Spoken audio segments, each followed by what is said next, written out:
झालेला आहे काय त्या अपडेट आहे? अपडेट जे हा रेल्वे स्टेशन जवळची जे व्हिडिओ होती ते व्हायरल झाली. लगेच आमची टीमने रिस्पॉन्ड केला. त्याची पेट्रोलिंगमध्ये होती, त्यांनी फर्स्ट रिस्पॉन्ड केला आणि मुलगी सुखस्वरूप लगेच सापडली होती आणि आरोपी पण आयडेंटिफाय झाला. एक आरोपी आम्ही ताब्यात पण घेतलेला आहे.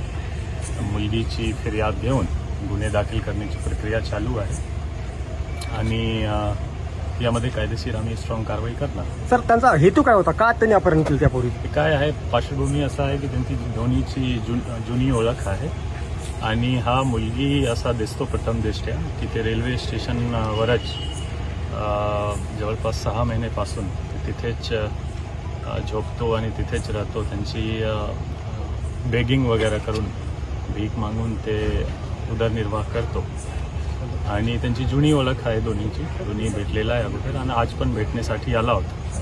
काहीतरी त्यांची बाचाबाची झाली आणि त्याच्या प्रथम दृष्ट्या दिसतो की बाचाबाची झाल्यानंतर ते सोबत घेऊन जात होता त्यांच्या मित्रासोबत आणि त्यांची मागे आमची टीम पडली आणि ते सोडून पडून गेलं.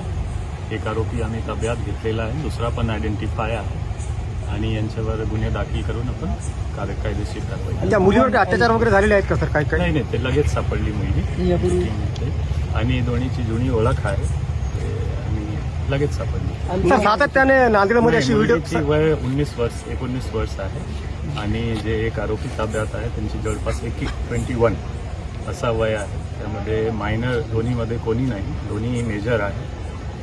हां सर, सातत्याने असे व्हिडिओ व्हायरल होत आहेत. 24 तारखेला एका फॅमिलीला पण मारहाण करण्यात आली होती शिवाजीनगरला.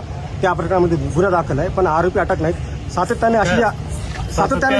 असा तुम्ही किती सातत्याने बघितला? इतके महिन्यानंतर असा एक इन्सिडेंट झालेला आहे. त्यांची दोन्हीची जुनी ओळख आहे आणि लगेच तुम्हाला हा पण एप्रिशिएट केला पाहिजे की लगेच टीमनं अटक करून मुलगीला पण रेस्क्यू केलेला आहे. मुलगा पण ताब्यात घेतलेला आहे आणि आयडेंटिफाय करून दुसरा मुलगा सुद्धा ताब्यात आम्ही घेणार. ते हा सिटीमध्ये असा एक इन्सिडेंट घडतो आणि हा मला वाटतं खूप दिवस नंतर झालेला आहे. हा सतत कंटिन्युअसली किंवा असा एक नरेटिव्ह बनाना एक चुकीची राहणार असं मला वाटतं. सर, 24 तारखेला एका फॅमिलीला मारहाण करण्यात आली शिवाजीनगर ठाण्याच्या हद्दीमध्ये. 5 आरोपी आहेत, त्यांना आतापर्यंत अटक करण्यात आलेली नाही आणि आरोप असा आहे की ते राजकीय नेत्याशी संबंधित आहे म्हणून पोलीस त्यांना काहीतरी हे करतात, अटक करत नाहीत. नाही, असा काही विषय नाही. त्यांचे मागे टीम आहे, ते सध्या नांदेडमध्ये नाही.